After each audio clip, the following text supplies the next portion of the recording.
நம்ம அக்கா தங்கச்சிக்கோ அம்மாக்கோ அப்படியே நடந்துச்சுன்னா சும்மா விட்டுருவோமா? கண்டிப்பா புடிச்சு நேரம் இன்னும் என்ன சொன்னாங்க அப்படின்னா, நான் ஜெயலலிதா அம்மா இறந்தாங்கல்ல, அதை பத்தி எனக்கு ஃபுல் தகவலும் தெரியும், எல்லா டீடைல்ஸும் தெரியும். ஆமா, நான் ஒவ்வொன்றா சொல்ல போறேன், யார் யார் மாட்ட போறேன். அது தமிழ்நாட்டுல இப்படி தொடர்ந்து இந்த சம்பவம் நடந்துட்டே இருக்கு. இதுக்கு ஒரு எல்லையே இல்லாத மாதிரி போயிட்டு, அதுவும் நான்கு நெறி பொறுத்தவரை திரும்ப திரும்ப திரும்ப நடந்துகிட்டு இருக்கு.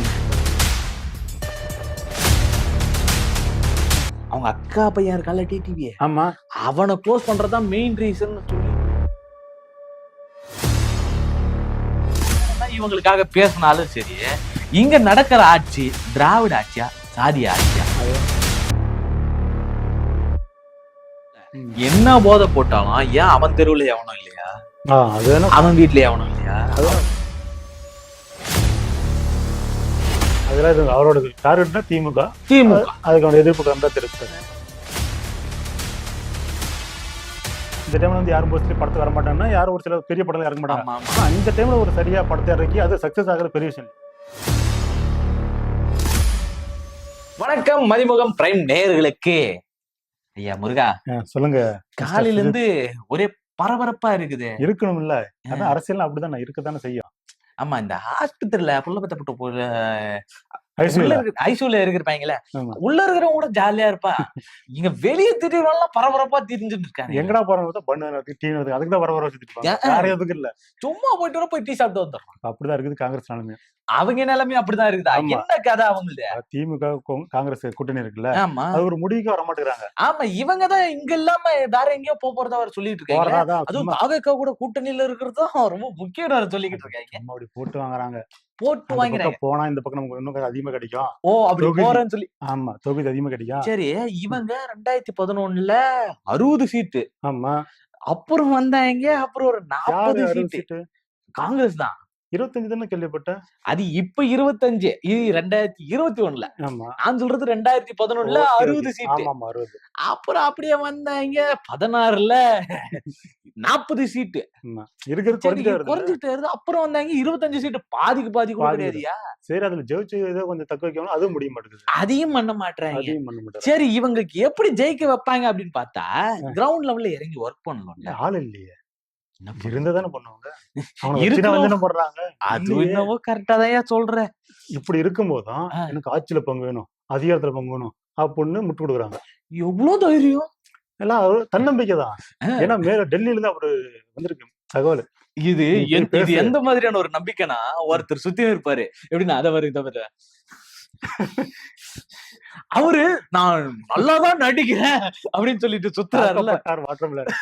அதான் அவருக்கு எந்த அளவுக்கு ஒரு கான்பிடன்ட் இருக்கும், எனக்கு எல்லாம் நான் ஹீரோ ஆயிடுவேன் அது சொல்ல முடியாது. ஆனாலும் ஆகலாம். ரஜினி சாரே ஓவர்டேக் பண்ணிருந்தாரு, சிவாஜி லெவலுக்கு பண்ணிடுறாருல்ல. அந்த மாதிரியான ஒரு கம்பாரிசன்ல தான் இவங்களும் இருக்காங்க தமிழ்நாட்டுக்குள்ள. கேட்டாங்க திமுக நான் சொல்லிச்சு 25 to 28. ஆனா இறங்க 28 தரேன்ட்டாங்களா? 25 to 28, 25 தரம் அப்படின்றாங்க. உங்க கையிலேயே கொடுத்துறேன், கையை காப்பாத்திக்கிறது உன் பொறுப்புட்டாங்களா? ஆனா இவங்க என்ன இல்ல, எங்களோட பவர் தெரியாம நீங்க பேசுறீங்க, நாங்க இதே விஜய் கூட சேர்ந்தாலும் வச்சியா அடிச்சு நொறுக்கிடுவாங்க, எங்களோட பவர் என்ன தெரியும் உங்களுக்கு? விஜய் அடிச்சு நொறுக்குற தெரியல, விஜய் என்ன பண்ணு தெரியல. ஆனா இவங்க அவங்க கூட போய் சேரணும் ஒரு பேச்சு. ஆமா, அவரே பாவம் ஒரு பக்கம் ஏகப்பட்ட சர்ச்சையில மாட்டிக்கிட்டு இருக்காரு. 2 கணக்கு அப்படியே கவுண்ட் பண்ணி போயிட்டே இருக்குது. இதுல இன்னொரு புது பிரச்சனை சேர்ந்துக்குது. இதுல இவங்க ஏதோ விவகாரத்து கேஸ் போட்டாங்கப்பா. சரி, அது ஏதோ குடும்ப விவகாரம் பேச வேணாம் அப்படின்னு பார்த்தா இவனுங்க உள்ள இருக்கிறவங்கள போட்டு அடிச்சுருங்கிறானுங்க. இப்படி அடிக்கிறீங்களே, விஜய் சும்மா தானே இருக்கிறாரு. எப்பா நீ வீட்டுல சும்மா தானே இருக்க, ஒரு வார்த்தை நீ என்ன பண்ண போற, என்ன பெருசா வேலை இருந்துற போது, ஒண்ணு வீட்டுல இருப்ப இல்ல ஆபீஸ்ல இருக்க. அது எங்க இருக்கு, அது எந்த வீடு சந்தேகம். ஐயோ, நீ இல்லையா நம்மளும் அந்த மாதிரி பேசுற மாதிரி ஆச்சு. என்ன கேக்குறாங்கன்னா, இத்தனை நாளும் கூட இருந்த மனைவி அவங்கள இத்தனை வார்த்தை தகாத வார்த்தையெல்லாம் போட்டு பேசுறாங்க. நீ கண்டிப்பா இது எங்க குடும்ப மேட்ரு, இதுக்குள்ள வராது. நம்ம கொள்கையா இன்னும் யாரை எதிர்க்கணுமோ அவங்கள மட்டும் எதிர்ப்போம். நீ பக்கத்துல இருக்கிற மொண்டாட்டி ஆச்சுன்னா அந்த 4 பேரும் நான் பேசி சமாதானம் பத்திப்பேன். நீ அடிக்கடி நடிக்கிறேன், 4 பேரும் என் பின்னாடி இதுல இருந்து என்ன தெரியுது, விஜய்க்கு பிரச்சனை விஜய் அடிப்பாங்க மாதிரி தெரியுது. எங்க அண்ணனுக்கு கொண்டா எங்க அண்ணன் அடிப்பா அப்படின்ற மாதிரி அண்ணனுக்கு நான் தான் செய்வேன், அண்ணனுக்கு நான் தான் செய்வேன், ஆட்டோல போட்டு நொறுக்கு குத்துறா மாதிரி இவனுக்கு உள்ளுக்குள்ளேயே வச்சு நொறுக்குன்னு குத்திட்டு. விஜயோட வைஃபுக்கு எந்த அடினா அப்ப நாளைக்கு விஜய்க்கு எந்த அடி விழுவான். ஆஹா ரசிகர்கள் வந்து நீங்க வேற அப்படிலாம் கிடையாது. ஒரு பொண்ணு வந்து சொல்லிட்டு போச்சு என்னன்னு நாங்க அக்காவா இருப்போம், தங்கச்சிக்கு நாங்க கோடிக்கணக்கான பேர் இருக்கிறோம். அது என்ன பெரிய பிரச்சனை? ஆனா அது முக்கியம் கிடையாது. அதுக்கு அடுத்து ஒரு வார்த்தை சொல்லிச்சு. என்ன சொல்லுது? என்னன்னு நாங்க பொண்டாட்டியா கூட இருப்போம்னுச்சு. 1000 தங்கச்சி இருக்கிறோம், 1000 அக்கா இருக்கிறோம், பொண்டாட்டியா கூட இருந்துட்டு போறோமே. எங்க தளபதிக்கு நாங்க நிப்போம். யாரு வேணா போட்டு தலப்பா. இதெல்லாம் நாட்டுக்கு நடக்கிறதா ஐயா? யோ இது புது ஃபேண்டசியா இருக்குயா. இதெல்லாம் நான் எவ்வளவு கேட்டு பாருக்கிறேன். வீடியோ அப்படியே பேசுதா? அப்படிதான் பேசுது. நான் பார்த்தேன் இந்த ஃப்ரெண்ட்ஸ் வித் பெனிஃபிட்ஸ் இப்படி கேள்விப்பட்டிருக்கேன். பெஞ்ச், பெஸ்டி, சிச்சுவேஷன்ஷிப் இப்படி ஏகப்பட்டது கேள்விப்பட்டிருக்கேன். இது என்னையா புதுசா இருக்குது? நாடு எங்கதான் சார் போகுது? விஜய்ல ஏன் கேட்க மாட்டேங்கிறாரு? நீங்க வேற அவருக்கு இந்த விவரம் எல்லாம் தெரிஞ்சதான் அவர் என்ன பண்றாரு? உட்கார்ந்து ரீல்ஸ் பாத்துங்கிறாரு. சின்ன சின்ன விஷயத்துல வீடியோ போறாருல, ஸ்டாலின் சார் அங்கதான் இருக்கேன் சார், அங்கதான் இருக்கேன், நான் டீ சாப்பிட்டுன்னு சொல்றாருல்ல. இது மாதிரி ஒரு கவுண்ட் போடணும்ல. இதுக்கு போடணும். என்னோட தனிப்பட்ட விஷயம், யாரு இது தலையிடாதீங்க, நான் பாத்துன்னு சொல்லுமா இல்லையா? அவர் நான் தான் சொல்றேன்ப்பா, அவர் ரீல்ஸ் பாத்துக்கிறாருப்பா. சேலத்துல பேசும்போது சொன்னார்ல, நான் பாத்துட்டேன், கியூட்டான ரியாக்ஷன்ஸ் எல்லாம் நான் பாத்துருக்கேன். அப்பா எனக்கு ஓட்டு போடுங்க, விஜய்க்கு சொல்லுங்க தலைவா. என்ன பண்ணிட்டு நீ இதெல்லாம் சின்ன சின்ன வீடியோஸ் ரீல்ஸ் எல்லாம் பாக்குற, நான் உங்க முன்னாடி பிடிச்சி இப்படி திட்டாங்க, ஒரு வார்த்தை கேட்கிற தெளிவா? அதெல்லாம் வந்துச்சுன்னா என்ன பண்ணுவாருன்னா, டிவிக்கு அந்த ஃபாலோவிங் பேஜ் எல்லாம் இருக்குல்ல, அதெல்லாம் அவரே அன்ஃபாலோ பண்ணி வச்சுக்கிறாராம். போ நீதான் போ நீ அப்படி பண்ணி வச்சுக்கிட்டு அவரே அந்த இடத்துல சுத்திட்டு இருக்காரு. போட்டு பொழைக்கிறாங்க. சரி, இங்க குடும்ப மேட்டர் எதுக்கு? சரி, நமக்கு இதெல்லாம் ஒரு பக்கம் குடும்ப விஷயமா இருக்கிற பிரச்சனை. ஆனா பொதுவிலை வந்து இப்படி வந்து ஒரு தனிப்பட்ட ஒரு பெண்ணை வந்து தாக்குறது வந்து யாராவது எல்லாமே கண்டிக்கிற மாதிரி. ஆமா, இது ஒரு பக்கம் இப்படி இருந்தாலும் இன்னொரு பக்கம் என்ன சொல்றாங்க, அது எப்படி அவங்க தனிப்பட்ட விருப்பமா பார்க்க முடியும்? அந்த அம்மா ஒண்ணும் கட்சின்னு பாத்துக்குன்னு என்னை விட்டு போனாரு அப்படின்னு சொல்லலையே. அந்த அம்மா என்ன சொல்லுது, என்னை விட்டுட்டு இன்னொரு நம்ம யாருன்னா அப்படி நமக்கு தெரிஞ்சவங்க, நம்ம அக்கா தங்கச்சிக்கோ அம்மாக்கோ அப்படி நடந்துச்சுன்னா சும்மா விட்டுருவோமா? கண்டிப்பா புடிச்சு நேரம் கிழிச்சிருக்க மாட்டோம். இது வந்து ஒரு சில வந்து என்ன சொல்றாங்க வச்சியா, ஏன் மத்த கட்சியில வந்து யாரும் அப்படி பண்ணல அப்படின்னு மாதிரி கேக்குறாங்க. மத்த கட்சியில பண்ணியிருந்தாலும் அதுக்கான யாரும் புகார் தெரிவிச்சிருக்காங்களா, இல்ல மனு கொடுத்துருக்காங்களா? மத்த கட்சியில பண்ணாலும் தப்புதான். இது என்னன்னா, மிஸ் நான் மட்டும் காப்பி அடிக்கல மிஸ், அவனு தான் மிஸ் காப்பி அடிச்சான் கதையா? இவங்க 2ஆம் கிளாஸ் 3ஆம் கிளாஸ் குழந்தைன்றத காட்டி குடுத்துட்டாங்க. அந்த லெவல்லதான் இவங்க இருந்துகிட்டு இருக்காங்க. இது ஒரு பக்கம் போனாலும் இன்னைக்கு இன்னொரு நல்ல சம்பவம் தலைவன் பண்ணது. 1000 குடும்ப பிரச்சனை போட்டோம். ஆனா 4 நெறிக்கு கொடூரமான ஒரு அது வந்து தமிழ்நாட்டுல வந்து இப்படி தொடர்ந்து சம்பவம் நடந்துட்டே இருக்கு. இதுக்கு வந்து ஒரு எல்லை இல்லாம அதுவும் 4 நெறி பொறுத்தவரை திரும்ப நடந்துகிட்டு இருக்கு. இந்த கொரோனா காலத்துல 2 பேர் அப்பா புள்ளைய போட்டு அடின்னு அடிச்சாங்க, கடை திறந்தாங்கன்னு சொல்லிட்டு. அதுவும் தலித் மக்கள். இன்னொரு பக்கம் ஒரு பையன் வந்து படிச்சு நல்ல மார்க் எடுக்கிறான்னு சொல்லிட்டு அவன் கைய வெட்டுற சூழல் நடந்துச்சு. எதுவும் 4 நெறியில் தான் நடந்துச்சு. அவனும் தலித் மார். இப்ப தலித்களை சார்ந்த தொடர்ந்து வன்முறை வந்து அந்த இடத்துல நடந்துகிட்டே இருக்கு. நம்ம என்னதான் 1000 தான் இவங்களுக்காக பேசினாலும் சரி, இங்க நடக்கிற ஆட்சி திராவிட ஆட்சியா சாதிய ஆட்சியா? அதுக்கு எதிராக நீங்க குரல் கொடுப்பீங்களா? மாட்டீங்களா? கொடுக்கணும். இப்படி ஒரு பெரிய கேள்வி இருந்துகிட்டு தானே இருக்கு. இவங்களை போச்சு புடுங்கணும் போல இருக்கு. அப்படின்ற சட்ட ஒழுங்கு என்ன பண்ணது எல்லாரும் கொஸ்டின் கேட்க ஆரம்பிச்சிட்டாங்க. எடப்பாடியும் எதிர்ப்பு தெரிவிச்சிட்டாரு, விஜயும் அந்த கண்டனம் தெரிவிச்சிட்டாரு, எல்லாருமே எதிர்ப்பு தெரிவிச்சிட்டு இருக்காங்க.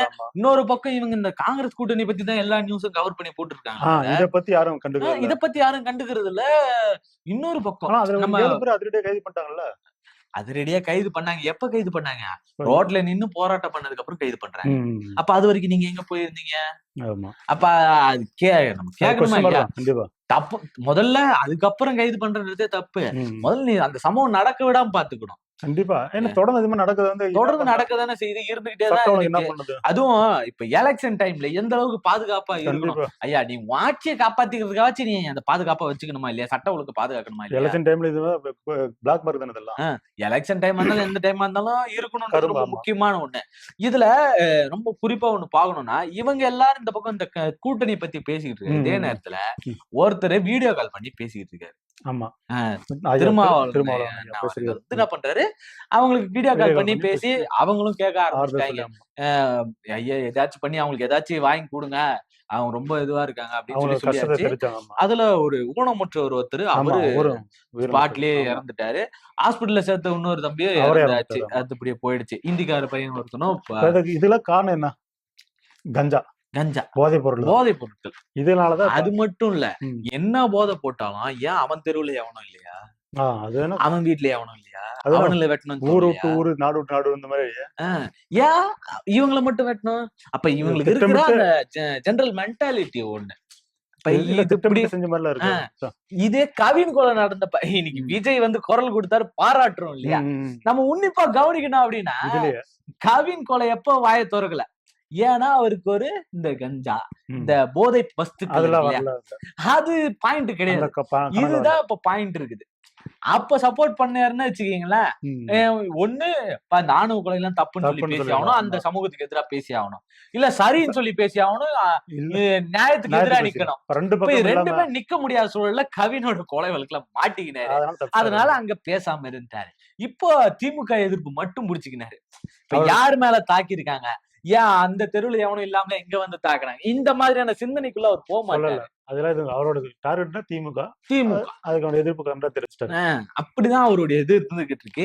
இது வெளியே யோசிக்காம இருக்கலாம், என்னப்பா என்ன ஆயிருந்தாலும் போதை தானேப்பா அப்படின்னு யோசிக்காம இருக்கலாம். ஆனா அதை யோசிச்சு ஆகணும். அதுக்குள்ள நடக்கிற அரசியல் நம்ம தெரிஞ்சுக்கணும். அந்த அரசியல நம்ம பேசிதான் ஆகணும். இது நம்ம தாராளமா பேசிக்கலாம். இதுக்கடுத்து என்னன்னா, இப்ப ஐயா ராமதாஸ் இருக்காருல்ல, அவருக்கு என்ன, அவர் ஒரு முடிவுக்கு வரமாட்டேங்கிறாரு. கூட்டணி வைக்கிறாரா, இல்ல தனியா நிக்க போறாரா, இல்ல ஐயா அன்புமணி எதிர்க்க போறாரா? ஐயா அன்புமணி எதிர்க்க போறது உறுதிதான். பட் எப்படி எதிர்க்க போறாரு, அதுக்கான இப்ப கூட்டணி வைக்கணும்ல, அது இன்ன வரைக்கும் ஒரு முடிவு சொல்ல மாட்டாரு. கேட்டா இன்னும் யாருமே முடிவு பண்ணல, நான் மட்டும் என்ன அவசரம் பண்ணா, இன்னும் ஒரு 3 நாள் போட்டுமே அப்படின்றாரு. இன்னும் 3 நாள் வந்து தமிழ்நாடு ஐயா பரபரப்பா இருக்கும். பாயிண்ட் வரட்டும். இப்பவாது 2 வார்த்தை பேசுங்கய்யா. பஞ்சாயத்து எண்டுக்கு வந்துருச்சா, எலெக்ஷன் வரப்போகுது, 3 மாசம் கழிச்சு சொல்லுன்ற மாதிரி அப்படின்ற லெவலுக்கு எல்லாம் இருக்கு. ஆனா ஒரு சில தரப்பு என்ன சொல்றாங்கன்னா வச்சுக்க, இவர் வந்து திமுக கூட தான் கூட்டணி வைக்க போறாரு. திமுக கூட கூட்டணி வச்சு அவரோட மகன் அன்புமணி வந்து எதிர்த்து போட்டியிட போறாரு. திமுக கூட கூட்டணி வச்சு அன்புமணி எதிர்க்க போறாரு. ஏன்னா அதிமுக கூட்டணி வச்சுட்டாரு இல்லையா, அதனால வந்து அவர் வந்து வீழ்த்துனா நமக்கு இப்ப ஐயா ஓபி சொல்ல வந்தார்ல, அதே மாதிரி நம்மளே இவருக்குள்ள போயிடுவோம் அப்படின்னு மாதிரி அவர் முடிவு பண்ணிருக்காரு. இது என்னதான் இருந்தாலும் திமுக உசாரா இருக்கும். ஆமா, ஏன்னா இவங்க உள்ள வந்துட்டா யாரு வெளில போவான்றது தெரியும். ஆனா இது ஒரு கொஸ்டின் இருக்கு. இப்ப 2 பேரும் எப்படி ஒரே ஸ்டைல உட்காருவாங்களா? திருமாவளவன் ஐயாவும் ஐயா ராமதாஸ் ஒரே ஸ்டேஜ் இருப்பாங்களா? அவரு ரொம்ப தெளிவா சொல்லிட்டாரு. திருமாவளவன் ஒரு பக்கம் ரொம்ப தெளிவா சொல்லிட்டாரு, எப்பா நான் உங்களை நெருக்கடி எல்லாம் பண்ணல. ஆமா, நீ உன் கூட்டணி விவகாரம் அது நான் உன்னை இத்தனை சீட்டு கூடணும் கேட்க மாட்டேன், அதிகாரத்துல பங்கு கூடணும் கேட்க மாட்டேன், என் பலம் தெரியும். தெளிவா சொல்லிட்டு இது இல்லாம இன்னொரு பக்கம் ஒரு ஆள் பேசினுங்கிற அப்படி என்ன அப்படின்னா, அவர் என்ன பேசுனுகிறாருன்றதான் ரொம்ப முக்கியம். என்ன பேசுறாருன்னா, ஐயா ராமதாஸ் ஐயா அவர்களும் செல்வ பெருந்தகை ராமதாஸ் ஐயா ராமதாஸ் ஐயாவும் திருமாவளவனும் உட்காந்து பேசினாங்கன்னு வச்சுக்கோங்களேன், அந்த சமாதானத்துக்கு வந்துருவாங்க. அவங்க முடிவுக்கு வந்துருவாங்க. எது கஷ்டப்படுறீங்க 2 பேரும் நேர்ல வந்து பேசின்றாரு. இந்த அப்பா புள்ள பிரச்சனை கட்சி விவகார சண்டையா தான் இருக்குதே தவிர இவங்க கொள்கையில மாறுபட்டு இருக்காங்களான்னு கேட்டா கிடையாது. அதை போட்டு கொள்கை எப்படி வந்து ஐயா ராமதாஸ் வந்து அல்ல அன்புமணியா எப்படி மாற முடியும்? வாய்ப்பு இல்ல. அது சிந்தனையில் ஏறி அது வந்து இப்ப இன்னைக்கு திடீர்னு மாத்த முடியாது இல்ல, அதனால அது அப்படியேதான் இருக்கும். இந்த நாடக காதல்னு ஒண்ணு ஆரம்பிச்சு இன்னைய வரைக்கும் அந்த கொலை பண்றது தொடர்ந்து நடந்துகிட்டு இருக்கு. அதுக்கு ஆணி வேர் எங்க இருக்குன்னா அங்கதானே இருக்கு. பட் அது நமக்கு இப்ப வேண்டாம். நம்ம இந்தியா அரசியலோட முடிச்சிருவோம். இன்னைக்கு இருக்க அரசியலோட போயிடுவோம். அதுக்கடுத்து வேற என்ன இருக்கு அரசியல்ல? இது ஒரு எடப்பாடி திடீர்னு டெல்லி போயிட்டது என்ன மேட்டர் பாத்தியா? எடப்பாடியா? ஆமா, இங்க இவ்வளவு அமுது நடந்திருக்கு, இவ்வளவு பிரச்சனை போயிட்டு இருக்குது. எனக்கு தெரிஞ்சு சசிகலாவை உள்ள இழுக்கலாம் அப்படின்னு சொல்லி பேசுவாரோ. சசிகலா உள்ள நம்மதான் புதுசாக அவங்க கட்சி அமைச்சிருக்காங்கல்ல, அதான் அவங்களையும் கூப்பிட்டு உள்ள இழுத்துக்கலாம். எப்படியாச்சும் நீ சசிகலா உள்ள இழுத்து நீ சொல்ற. நம்ம என்ன சொன்னாங்க அப்படின்னா, நான் வந்து ஜெயலலிதா அம்மா இறந்தாங்கல்ல, அதை பத்தி எனக்கு ஃபுல் தகவலும் தெரியும், தெரியும். ஆமா, நான் ஒவ்வொன்னா சொல்ல போறேன், யார் யாரு மாட்ட போறாங்க மட்டும் பாரு அப்படின்னு சொல்லிடுறாங்க. இதுல ஒரு பயத்துல ஒரு டெல்லி போயிட்டு வந்துட்டு வரும். அந்த பயத்துல கூட இருக்கலாம்ல. அவங்க ஏதோ பிளான் போடுறாங்க, நீங்க என்ன பண்ணுங்க அப்படி வளைச்சு நம்ம பக்கம் போட்டுருங்க, அப்ப நமக்கு எதிராக நிக்க மாட்டாங்களே. டிடிவி எப்படி வளைச்சு நம்ம பக்கமே. அதே மாதிரி எப்படியா சசிகலா உள்ள வந்துடணும், அப்பதான் நம்மளை பத்தி வாய் திறக்க மாட்டாங்க அப்படின்னு அவர் ஒரு முடிவு எடுத்திருப்பாரு போல. அப்படி ஒரு முடிவு எடுத்திருப்பாரு போல. அதனாலதான் அப்படி டெல்லிக்கு பரபரப்பா போயிட்டு வந்துருக்காரு. ஏன்னா இதுல இன்னொரு சந்தேகம் என்னன்னா, அந்த அம்மா இத்தனை நாள் கம்முனு தானே இருந்துச்சு, இப்பயும் கம்முனு தான் இருந்துச்சு. இப்பயும் சிலர் வந்து அது நம்ம கரெக்ட் தான். இப்பயும் கட்சி ஆரம்பிச்சிருக்குல்ல, கட்சி ஆரம்பிச்சா என்ன பண்ணுச்சு, 2-3 நாள் ஆச்சு இல்ல? ஆமா, கிட்டத்தட்ட 1 வாரம் ஆகுது இல்ல? ஆமா, கட்சி பேரு என்ன இல்ல, இன்னும் 1 வாரத்துல எலெக்ஷன் வந்து டேட் சொல்லி போறாங்க. அப்ப என்னத்த பண்ண போறீங்க? ஐயா அப்ப எதுக்கு இது கட்சி ஆரம்பிச்சுன்னு இப்ப இதுக்கு முன்னாடி 2 வருஷம் முன்னாடி கட்சி ஆரம்பிச்சவரே கம்முனுக்குறாரு. இது 1 வருஷம் முன்னாடி கட்சி ஆரம்பிச்சு என்ன பண்ண போறீங்க? இதுல இன்னொரு தகவல் என்னன்னா, அவங்க அக்கா பையன் இருக்கால டிடிவி, ஆமா அவனை க்ளோஸ் பண்றதுதான் மெயின் ரீசன் சொல்லிட்டு கட்சி ஆரம்பிச்சு துரோகம் பண்ணிட்டான் அப்படின்னா இருக்கலாம். துரோகம் பண்ணிட்டு இல்ல இந்த பாட்டு பாடல துரோகம் துரோகம் துரோகம் அது மாதிரி அது மாதிரி டிடிவி பத்தி நம்ம சும்மாவா சொல்லுவோம். அம்மாவே அப்பா கட்சியெல்லாம் வேணாப்பா தூர பாப்பா அப்படின்னு அமுச்சு விட்டால்தான் அவங்க எல்லாம். அப்படி இருக்கும்போது என்ன, அதனால சசிகலா அம்மா என்ன பண்ண போறாங்கன்னு தான் தெரியல, பாப்போம். அட இது எல்லாம் ஒரு பக்கம் இருக்க, நம்மால ஒருத்தரே போய் இங்க ஓபிஎஸ் ஐயா அவர்கள் திமுக இணைஞ்சிட்டாருல, ஆமா அவரோட டிரைவர் ஒருத்தர் என்ன பண்ணிட்டாரு, அது பாத்தியா நடு ரோட்ல இறக்கி விட்டு போயிட்டாருப்பா. அவரு இறக்கி உள்ளப்பா, பின்னாடி பூங்கொத்து இருக்குது இல்ல, கிஃப்ட் என்ன கொடுப்பாங்களா, அப்ப மாலை சால்வெல்லாம் எடுத்து பின்னாடி போயிருக்காரு. அதை பார்த்து டம்பால என்ன பாத்தி அவ்வளவு வேகமா போறாரு. அப்ப நம்ம ஓபிஎஸ் புடிக்கல போல திமுக கூட சேர்ந்தது, டிரைவருக்கு ஒரு ரோசம் வந்துருச்சு. நீ வேற தலைவரே, நான் அதுக்கு முன்னாடி இந்த வீடியோ இப்பதான் சொல்றேன்ல, அதுக்கு முன்னாடி இந்த அவர் இறங்கி போன வீடியோ எல்லாம் போட்டு மியூசிக் எல்லாம் போட்டானுங்க. இங்க பாத்தீங்கன்னா ஃப்ரெண்ட்ஸ், ஓபிஎஸ் அவர்கள் விட்டுட்டு அவருடைய டிரைவரே விட்டுட்டு போயிட்டாரு. அவர் செஞ்ச துரோகத்துக்காக அந்த டிரைவர் அப்படி பண்ணிட்டு போயிட்டாரு. இதுல உங்க அப்பாவை பிடிக்குன்னா லைக் பண்ணுங்க, அம்மாவை பிடிக்குன்னா சப்ஸ்கிரைப் பண்ணுங்க, இதெல்லாம் போட்டுக்கிறானுங்க. இப்படி எல்லாம் போட்டுக்கிறானுங்க. ஏன்னா என்னடா சொல்றீங்க நீங்க? அரசியலுமா இது மாதிரி அவன் இது வேற ஆளுதான் ஓபிஎஸோட டிரைவர், அவரோட போய் ஹாய் ஃப்ரெண்ட்ஸ் சவாரி ஃப்ரெண்ட்ஸ் ஒரு சூழ்நிலை மாட்டிக்கிட்டேங்க. இது ஒரு பக்கம் இருந்தாலும் அந்த ஆள் டிரைவர் சொல்லிட்டான், நானே வாழ்ந்திருக்கேன், இன்னும் இந்த மாதிரி டார்ச்சர் பண்றீங்க. நான் ஏதோ ஒரு வேலைக்காக இறங்கி போனா இது ஒரு குத்தமா? போற பக்கம் பார்த்தா ஒண்ணுக்கு அந்த பக்கம் வந்துறாங்க கூட, நீ எங்க போறாங்க? எனக்கு தெரிஞ்சு ஐயா இந்த அளவுக்கு க்ளோஸா இருந்திருப்போம். இப்ப கூட ஐயா கார் முன்னாடி நின்னுதான் நான் பேசிட்டு இருக்கேன்னு சொன்னாரு. கேமரா பிடிச்சிருக்கிறது ஐயாவா இருந்தா என்ன பண்றதுன்னு ஒரு சந்தேகம். பேசி விட்டுறியா? இல்லன்னா எனக்கு ஏற்கனவே மான பிரச்சனை நீ வேற பண்ண கூடாது. ஏன்னா ஏற்கனவே எவனும் நம்மள மதிக்க மாட்டானுங்க. கால்ல போய் அந்த குறையா இறங்கி போனது இப்பதான் ஏதோ இவனுங்க ஏதோ வந்ததுக்கு மதிக்கிறானுங்க. ஒரு சில என்ன சம்பள பிரச்சனை, சேலரி இஷ்யூ, அதனால இறங்கி போறாங்க. ஓபிஎஸ்க்கு என்ன சேலரி இஷ்யூ வரும்போது என்னையா இது ஒரு அளவு இல்லாம போயிட்டு இருக்குது, அப்படி இருக்குது. சரி, இதெல்லாம் ஒரு பக்கம் இருந்தாலும் இன்னொரு பக்கம் இவங்க இந்த அரசியல் கலை ஒரு பக்கம் போயிட்டு இருக்கு. சினிமால தாய் கிழவி சாதனை படைச்சுக்கிட்டு வருது. 28 கோடி வந்துகிட்டே இருக்குல்ல, நல்ல ரெஸ்பான்ஸ். முக்கியமா ஒண்ணு பாக்கணும்னா, ஃபீமேல் லீடு உள்ள ஒண்ணே இவ்வளவு வளர்ச்சி அடையிறது அது ஒரு. ரெண்டாவது இந்த மாதிரி டைம்ல யாரும் பெரிய படத்தை இறக்க மாட்டாங்க. ஏன்னா இப்ப election time, exam time, 10th 12th 11th exam போயிட்டு இருக்குல்ல, இந்த டைம்ல யாரும் மோஸ்ட்லி படத்தை வர மாட்டாங்கன்னா யாரும் ஒரு சில பெரிய படம் இறக்க மாட்டாங்க. ஆனா இந்த டைம்ல ஒரு சரியா படத்தை இறக்கி அது சக்சஸ் ஆகுறது பெரிய விஷயம் இல்லையா? அதுவும் பெண்கள் பார்க்கக்கூடிய படமா இருக்கும், பெரிய விஷயம் தான். நீ படம் உள்ள பார்த்தா கமல் ரெஃபரன்ஸ் தான் இருக்குமே. கமல் ரெஃபரன்ஸ் ஃபுல்லா கமல் தான். இதுக்கு முன்னாடி ரஜினி இருக்காரு. இதுக்கு முன்னாடி ஒரு சில கமல் ஃபேன் சொல்லி விளையாட்டுக்கிறாங்கல்ல, அவங்களாம் ஓரம் போயிருங்கிற மாதிரி படத்துல கிளம்பு அப்படின்ற மாதிரி நிறைய தாக்குறாங்க. நீதான் அதெல்லாம் போய் அந்த பக்கம் மாதிரி ட்ரைலர் எல்லாம் பார்த்து நான் போய் பாக்கணும்னு அப்படின்னு ஆர்வமா இருக்கிறேன். நல்ல ரெஸ்பான்ஸ் தான். எல்லா தேட்டரும் ஃபுல் ஆகுதியா, போய் பார்க்க முடியல. இருக்கதான் செய்யும். அது இருக்கட்டும். இப்ப சூர்யாவோட போஸ்டர் பாத்தியா? அடட என்னது இப்படி குழந்தை இப்படி கையில வச்சுட்டு இந்த ஹேங்கோவர் படம் பாத்திரியா? அதெல்லாம் வச்சிருப்பாரு இப்படி குழந்தை இப்படி வச்சு. எனக்கு அது பார்த்தோன்னே ஹேங்கோவர் பார்ட் 4 தான் எடுக்க போறான்னு நினைச்சிட்டானு. இவன் தலைவர் திரும்ப ஃபேமிலி சப்ஜெக்ட்டுக்குள்ள போயிட்டானா இல்ல டார்க் ஹியூமர் சப்ஜெக்ட் போயிட்டானா? இருக்கு, எல்லா சப்ஜெக்ட் எடுக்கிறாரு, ஃபெயில் ஆறாரு. அதான் பிரச்சனை. அட என்னப்பா, அதுக்கு ஒரு சதி நடக்குதுப்பா. எங்க என்ன விஜய் கேட்டா இது டிஎம்கே சதின்றுவாரு. ஐயோ அதெல்லாம் வேணாம். இவரு என்ன பண்ணுவாரு பாவம். ஆனா படம் ஓகே தான், ஒரு ஃபீல் குட் படமா தான் இருக்க போகுது நினைக்கிறேன்.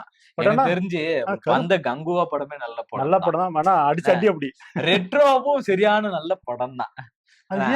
ஆனா அவரை திட்டமிட்டு அவரை ஒதுக்கணும்ன்ற ஏதோ ஒரு வேலை பாக்குறாங்களா? ஜெய்பீம் நடிச்சாரு இல்லையா, அதுக்கப்புறம் தொடர்ந்து இது பண்ணு அவரு சரி கட்டுறதுக்கு என்னென்னவோ பண்ணி பாக்குறாரு. ஜெய்பீம் படத்தை ரீரிலீஸ் பண்ணலாம்ல? ஜெய்பீம் படத்தை ரீரிலீஸ் பண்ணலாம், தாராளமா பண்ணலாம். இப்ப பண்ண விட மாட்டாங்க, ஏன்னா இப்ப முடியாது. ஆனா பண்ணலாம், நல்ல ரெஸ்பான்ஸ் இருக்கும். ஆமா ஆமா, அது பண்ணலாம். சூரிய ரிப்போர்ட் கூட பண்ணலாம். ஆமா, அதெல்லாம் தியேட்டர்ல விடாம உட்காந்து போன்ல பாக்க விட்டுட்டீங்க, அது ரீரிலீஸ் பண்ணலாம். அது நல்லா இருக்கும். அதெல்லாம் வந்தா உண்மையிலே நல்ல ரெஸ்பான்ஸ் கிடைக்குங்களா? ஆமா ஆமா. அப்படி வேற என்ன படம் இருக்குது? இது இப்படி இருக்க இப்போ புதுசா ட்ரைலர் வந்திருக்கு பாத்தியா? புதுசாவா? அன்பே டயானா. அன்பே டயானா கேட்டிருக்க? அன்பே டயானா. அன்பே டயானான்னு யாரையும் கூப்பிடதான் முடியல, கேட்கவாச்சும் முடியும்னு பாக்குறேன். இந்த படத்தோட டைட்டில் இப்பதான் பாக்குறேன். எனக்கு புரியுது. சரி சரி, என்ன யாருது அதுல ஹீரோ? ஆமா, யாரு ஹீரோ? பேர் முடிஞ்சிச்சு பாரு. இளவரசியா யோ, அன்பே டயானா தானே? நான் பார்த்தேன். நம்மால இந்த ஜமா படம் எடுத்தாப்லயே. ஆமா, பாரு இளவரகன் ஓ அவர்தான். ஓகே இப்ப அவர் ஜமா படத்தை எப்படி நான் நடிக்கணும்ன்றதுக்காக ம். அவரே டைரக்ட் பண்ணி இயக்குனார். ஓ நம்ம இயக்கி பரிதாபம் நடிச்சாரு. கோபிலா இருக்கல அவரா ஆமா, கோபி அதுல அதெல்லாம் நடிச்சிருக்காருல்ல. பாத்துட்டு தான் நீ சொல்ற. கண்டுபிடிச்சேன். இவங்களும் இருந்துகிட்டு இருக்காங்க. இப்ப அவரு டைரக்ட் இவங்க நல்லா வர்றவங்க இருக்கு. எல்லாமே ம். டைரக்ட் பண்ணி அவங்களே நடிச்சுக்கிறாங்க. டைரக்டர் யாரும் நடிகர் என்னைய எடுக்க மாட்டாங்க. அவனா அதனால நான் என்ன பண்றேன், நானே டைரக்ட் பண்றேன், நானே நடிக்கிறேன். என்ன யார் தாதுப்பா அப்படின்ற ஒரு லெவலுக்கு வந்துட்டாங்க. ஆமா. படமும் ஒரு ஆங்கிலோ இந்தியன் வந்து லவ் பண்ற மாதிரியான ஒரு ஓகே. ஃபீல் குட்டான ஒரு மூவியா இருக்கும் ஃப்ரெஷ்ஷா அப்படின்னு இருக்கும் போல. எதிர்பார்க்கிறேன். ஏன்னா போன வாட்டி ம். இந்த கலைகளுக்குள்ள இருக்கக்கூடிய இந்த தெருக்கூத்துக்குள்ள இருக்கக்கூடிய அரசியல வந்து அது அங்க எடுத்து இருக்கக்கூடிய சின்ன சின்ன பிரச்சனைகளை ரொம்ப தெளிவா அது தைரியமா பேசிட்டாரு. பேசினாரு. ஆமா, ரொம்ப வலுவாவே பேசிட்டாரு. அங்க இருக்கக்கூடியது எல்லாத்தையும். இது இதுக்கு ஒரு பக்கம். இப்படி இருக்க திடீர்னு ஒருத்தர் இது வரைக்கும் நடிச்சுக்கிட்டு இருந்த ஒருத்தர் வந்து போடு ஒரு கதை எடுத்து அந்தப்பா துப்பாக்கி பிடிங்கன்னு அடுத்தடுத்து கொடுத்துக்கிட்டே வர்ற மாதிரி வந்து இப்ப ரியா அவர்கள் வந்து ஒரு ப்ரொடக்ஷன் கம்பெனி ஆமா ஆரம்பிச்சிருக்காரு. பாத்தியாப்பா பாத்தியா பணமே எல்லாம் எப்படி இருக்கிறாங்க ப்ரொடக்ஷன் கம்பெனி ஆரம்பிக்கிறாங்க. எப்படி பணம் இல்ல பணம் எல்லாம் வரும் அடுத்த என்ன படம் ராமலையா? பண்ண போறாரு அதுக்குள்ள அடுத்த ப்ரொடக்ஷன் ஆரம்பிச்சிட்டாரு. ஓ பண்ணுவாரு. எஸ்கேக்கு போட்டியாவா? ஓ இப்ப எஸ்கே என்னன்னா வந்து இது ஒரு சேஃப் ஜோன். ஆஹா, பா நம்மள அடுத்து டைரக்ட் பண்ண கூப்பிடுவாங்களோ மாட்டாங்களோ, ஆ. நம்மளே பணம் போட்டா நம்ம கிட்ட வந்துட்டு போறாங்க. நல்ல ஐடியா இல்ல. அவர் பாத்துருப்பாரு எஸ்கேவோட தாய்க்கு வெளியே அந்த படம் நல்லா போயிட்டு இருக்குது. பேசாம நாம ஒரு ப்ரொடக்ஷன் கம்பெனி ஆரம்பிச்சு 4 பேர் வாழ்க்கை விடுவோம் அப்படின்னு மாதிரி ஒரு முடிவு வந்துட்டு போறாரு. ஆனா அப்படி வந்தா சந்தோஷம் நல்ல தான், விஷயம் தான். ஏத்துக்கலாம். நல்ல படம் 4 படம் நல்லதா வந்தா நாளும் வாங்க சந்தோஷமா இருங்க. அந்த பக்கம் கட்சி புதுசு புதுசா கட்சி சொல்ல ஆரம்பிக்கிறாங்க. முடியாது. இந்த நாளைக்கு பக்கம் புதுசு புதுசா உன்னோட ஹீரோ ஆகலாம். ஐயா நீ சூப்பர் ஐயா, நீ நீ பயங்கரமா வந்துருவ. உன் ப்ரொடக்ஷன் கம்பெனி சூப்பரா வரும். எப்படி பேசுறான் பத்தியன்றவே இப்படி யாராச்சும் பேசிட்டு வந்தாங்கன்னா அவங்க எல்லாம் நம்பாதீங்க. சரியா இருந்து சரியா மூவ் பண்ணீங்கன்னு வச்சுக்கீங்களா, அரசியலா இருந்தாலும் சரி சினிமா இருந்தாலும் சரி வாழ்க்கையில வெற்றி பெறலாம். 4 பேருக்கு நல்லதும் செய்யலாம். நன்றி வணக்கம். வணக்கம்.